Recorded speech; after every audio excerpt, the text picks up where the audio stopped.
भैया career gap कितना matter करता है? मेरी पिछले 3-4 महीने से जॉब नहीं लगी, 6 महीने से जॉब नहीं लगी, मैं करियर गैप को कैसे एक्सप्लेन करूँ? क्या वो मैटर करेगा? क्या उसकी वजह से जॉब नहीं मिलेगी? इस टाइप के क्वेश्चंस बहुत सारे आ रहे हैं मेरे इंस्टाग्राम के ऊपर, मेरा इनबॉक्स भर गया है। तो आज मैं आपको पूरा बताने वाला हूँ कैसे आपको अपना करियर गैप एक्सप्लेन करना है। It's not a red flag पर से, लेकिन लोग ना उसको बना देते हैं। लोग उसको आंसर इस तरीके से करते हैं, कई बार अपने आप को गिल्टी बना देते हैं। मतलब होता भी नहीं है कोई क्राइम, लेकिन तब भी अपने आप को गिल्टी की तरह प्रेजेंट करते हैं और वहाँ पे वो इश्यूज क्रिएट होते हैं। कई कंपनीज के लिए करियर गैप डजंट मैटर, ठीक है, होता है, कोई बात नहीं। कुछ कंपनीज हैं जैसे सर्विस बेस्ड कंपनीज काफ़ी सारी होती है, मैं नाम नहीं लेना चाहता, लेकिन हाँ वो कंपनीज बना लेती हैं उसको। लेकिन तब भी आपको इस तरीके से प्रेजेंट करना है ना ऐसी कंपनीज के सामने भी कि आप कॉन्फिडेंट रहो। देखो एक बात हमें समझनी होगी, कंपनीज के पास एक वैकेंसी के लिए 100 से ऊपर कैंडिडेट्स आते हैं आज की डेट में, और कंपनीज देख रही होती है मैग्नीफाइंग ग्लास लगा के कि रीजंस टू रिजेक्ट यू, और आपको उनको वो रीजन नहीं देना है। अगर आप रीजन दोगे वहां पे तो फिर आप अपने पैरों पे कुल्हाड़ी मार रहे हो। देखो अगर आप बोल दोगे ना सीधा कि मेरी जॉब नहीं लगी थी पिछले 4-5 महीने से, मार्केट डाउन चल रहा है, तो वहां पे कंपनी के लिए आप ऐसा बन जाते हो कि यार इसको कोई और हायर नहीं कर रहा था तो हम क्यों हायर करें इसको, ठीक है। लोग वहां पे आपको जज कर लेते हैं। लेकिन आपको ऑनेस्ट भी रहना, अगर आप डगमगाए और आप पकड़े गए तो वो एक बहुत बड़ा रेड फ्लैग वहां पे बन जाता है। अगर आप अपने आप को गिल्टी बना लेते हो, आ गया इसलिए आया क्योंकि मैं पढ़ रहा था और मुझे पता है कि ये गलत बात है लेकिन सॉरी, ये अगर आप ऐसे आंसर करोगे देन खत्म, वहीं पे आपका गेम ओवर हो चुका है कि आप कुछ आपको लग रहा है अपने अंदर से। बिकॉज करियर गैप आना एक बहुत ही नॉर्मल चीज़ होती है। अब अगर आप यहाँ पे फ्रेशर हो तो आपके लिए मैं कुछ अलग पॉइंट्स बताऊँ किस तरीके से आप इस क्वेश्चन को टैकल कर सकते हो। वर्किंग प्रोफेशनल्स के लिए कुछ अलग बातें हैं, लेकिन दोनों में ही एक चीज़ कॉमन है कि you should be as honest as possible. तो फ्रेशर के लिए तो बहुत अच्छी बात हो जाती है कि आप 1.5 से 2 साल तो आराम से गैप ले सकते हो, and you can put it on your preparations for further studies, या फिर कोई सिविल सर्विसेज के आप एग्जाम की तैयारी कर रहे थे, यूपीएससी वगैरह की, या फिर आप गेट वगैरह की एग्जाम की, या फिर कैट वगैरह की तैयारी कर रहे थे। लाइक इन चीज़ों के ऊपर आप बोल सकते हो।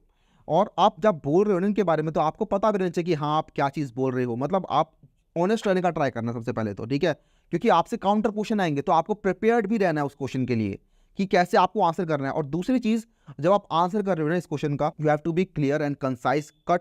ज़्यादा बड़ा आंसर आपको नहीं करना है इसका, 2-3 लाइन में खत्म करना है, and you have to sound confident while answering this question, ठीक है। तो आपकी सिविल सर्विसेज की एग्जाम की तैयारी हो सकती है, या फिर आपके जो भी नॉर्मल कैट गेट इन सब की एग्जाम की तैयारी है, इसके अकॉर्डिंग फिर आपका काउंटर क्वेश्चन आ सकता है कि फिर अच्छा तो आपका किस एग्जाम में क्या स्कोर रहा था। अब अगर आप यहाँ पे झूठ बोल रहे होगे तो फंस जाओगे कि अच्छा किस वजह से फिर आप फर्दर नहीं जा पाए। अगेन अगर झूठ बोल रहे होगे तो फंस जाओगे, या तो तैयारी बहुत अच्छे से करके जाना है इस चीज़ की, ठीक है। दूसरा आप बोल सकते हो कि फैमिली इशूज़ थे, पर्सनल इशूज़ थे, कुछ हेल्थ इशूज़ थे, ये चीज़ें भी आप बोल सकते हो, राइट। अब कई बार तो कंपनीज आपसे फर्दर और नहीं पूछेंगी, जब आप बोलते हो कि मेरे कुछ पर्सनल रीजंस की वजह से ये गैप आया हुआ है, तो कंपनीज आगे नहीं बढ़ती हैं। लेकिन अगर तब भी आगे बढ़ती तो आप फर्दर और चीज़ें बता सकते हो, राइट। आपकी फैमिली में अगर कोई इशू था, मे बी आपके पर्सनल रीजंस थे कि मुझे इसी सिटी में जॉब करनी थी, मे बी किसी और सिटी में जॉब नहीं करनी थी, मतलब मल्टीपल चीज़ें हो सकती हैं, लोगों के अलग अलग रीजंस होते हैं। या फिर आप बोल सकते हो कि मैं अपनी अपस्किलिंग कर रहा था। अब हो सकता है आप कुछ नई चीज़ टेक्नोलॉजी कुछ सीखना चाह रहे थे और अपने आप को अपस्किल करना चाहते हैं, and for that you needed time. Because होता है आप टाइम लेते हो, आप चीज़ें सीखते हो, फिर वहाँ पे आपको लेकिन उनको प्रूव भी करना होता है कि देखो ये मैंने प्रोजेक्ट्स बनाए, during this time I made this and so मेरे को सर्टिफिकेट मिला है। ये सब चीज़ें भी आप बता सकते हो। या फिर आप बोल सकते हो कि अगर आपने एक्चुअली में काम किया है किसी प्रोडक्ट के ऊपर, आपने कोई मे बी अपना स्टार्टअप खुद का बनाने का ट्राई किया, तो आप वो भी बता सकते हो कि देखो मेरा ये चीज़ मैंने ट्राई की but then this thing didn't work out, तो फिर अब मैं वर्क फोर्स को ज्वाइन करना चाहते हो। तो आपको वहाँ पर दिखाना है कि देखो नाउ आई एम रेडी, जो भी था वो हो गया है, now I am over it, और अब I am ready to do the work. अब मैं बहुत प्रोफेशनल हूँ, वो सब चीज़ें पास्ट में थी, आई am over all those things.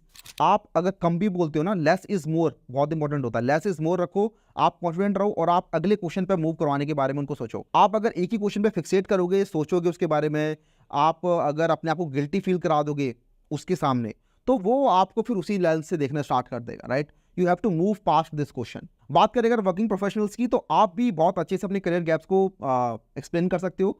कई केसेस में अगर आपका सपोज करो 1 साल से कम कहीं करियर गैप आया हुआ है, तो वो तो आप चाहो तो हाइड करने का भी ट्राई कर सकते हो। वैसे कई बार हो सकता है कंपनीज पकड़ लें आपको, लेकिन आप अपने रेज्यूमे के अंदर मंथ मत डालो, राइट। आप डाल दो 2020 से 2021 तक यहाँ काम किया और 21 से लेकर 22 तक यहाँ काम किया। तो अगर बीच में 4-5 महीने का गैप था तो वो आपके रेज्यूमे में दिखेगा नहीं, तो कोई आपसे पूछेगा नहीं। इस तरीके से आप हाइड करने का सोच सकते हो। वर्किंग प्रोफेशनल एक और तरीके से अपने करियर गैप को एक्सप्लेन कर सकते हैं कि I was working in a service based company में बी, और I was working in a non tech role, और मुझे टेक में स्विच करना था, and for that I need to upskill myself, और वो मेरा काम के साथ नहीं हो पा रहा था।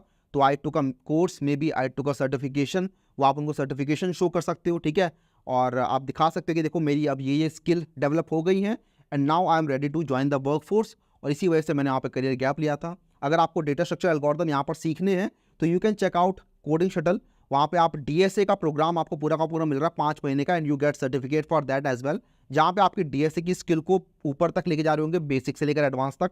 And working professional can easily join that along with your work as well. आप इसे ज्वाइन कर सकते हो और अपनी DSA की स्किल को ऊपर लेके आप किसी भी HD लेवल इंटरव्यू को क्रैक करने के लिए रेडी बन सकते हो। तो you can check that out, link आपको डिस्क्रिप्शन में मिल जाएगा। सिंपल सी बात है यार, कंपनी को आपसे काम कराना है, वो आपको पैसे दे रही है और आप उनको काम करके दे रहे हो। कंपनीज को इस टाइप का ट्रांजैक्शन रखना होता है, उनको फर्क नहीं पड़ता कि आपने करियर में गैप क्यों लिया। लेकिन यहाँ पर तब भी कुछ कंपनी होते हैं जिनको लेना होता है ना, अब जो मैटर जिनके लिए मैटर करता है, जिनको लेना ही नहीं होता बंदे को, जॉब ही नहीं देनी, तो वो फिर रख देंगे कि हाँ भाई अरे ये गैप कैसे ले लिया आपने, 2 महीने का गैप है, सॉरी आपको कंसिडर नहीं कर सकते। अच्छा आप तो कॉन्ट्रैक्ट बेसिस पे काम कर रहे थे, आप तो फ्रीलांसिंग कर रहे थे, नहीं आपको नहीं ले सकते। मतलब अलग अलग रीजन हो सकते हैं। मतलब आपका उन्होंने टेक्निकल इंटरव्यू भी क्रैक कर दिया ना, तो भी आप वहाँ पे रिजेक्ट कर देंगे आपको। वो जो नहीं लेना चाहता वो तो लेगा ही नहीं, बात समझ में आ रही है। लेकिन it's not that big of a deal for many companies. और जो नहीं लेना चाह रहे हैं ना, वो अच्छी बात है, आप उस कंपनी में नहीं जा रहे, बिकॉज फिर वो आपकी वर्क लाइफ को हेल्प बना देगा वहाँ पे, राइट। आपको वो संडे को भी कॉल करेगा, वहाँ पे आपको PTO भी अगर लेने जाओगे तो भी वो पूछेगा हाँ भाई क्यों कैसे क्या, ठीक है, हर चीज़ में वो घुसेंगे आपके। तो ऐसी कंपनीज में you don't want to work in such a culture. लेकिन वहीं पे कुछ कंपनी अच्छी भी होती है, उनका कल्चर ही अच्छा होता है, उनका ऊपर से लेकर नीचे तक लोग अच्छे होते हैं, जिनको आप अप्रोच कर सकते हो, काफ़ी कंफर्टेबल कल्चर होता है, जो कि इन सब चीज़ों में लीनियंट रहते हैं, ठीक है। उनको फ़र्क नहीं पड़ता, वो ज़्यादा एक दूसरे की वर्क लाइफ के अंदर इतना घुसने का ट्राई नहीं करते, वो एकदम वर्क टू वर्क ट्रांजेक्शन रखते हैं, या फिर एक बहुत ही हेल्दी एक उनके अंदर इन्वायरमेंट होता है। तो वहाँ पर तो मैटर करता भी नहीं इतना ज़्यादा। तो आपको आई थिंक समझ में आया होगा कि कितना ज़्यादा मैटर करता है, कहाँ मैटर करता है और किस तरीके से आपको आंसर करना है आपके करियर गैप को। इसके अलावा अगर कोई और आपके डाउट है तो वो आप मुझे नीचे कमेंट सेक्शन के अंदर बोल सकते हो। I will try to answer all those doubts. और अगर साथ में अगर वीडियो पसंद आई तो you can like this video and subscribe to our channel, जहाँ पर आपको करियर रिलेटेड काफ़ी एडवाइस मिलती है। इसी के साथ मैं मिलूंगा आप लोगों से नेक्स्ट वीडियो में। चलते हैं, बाय बाय।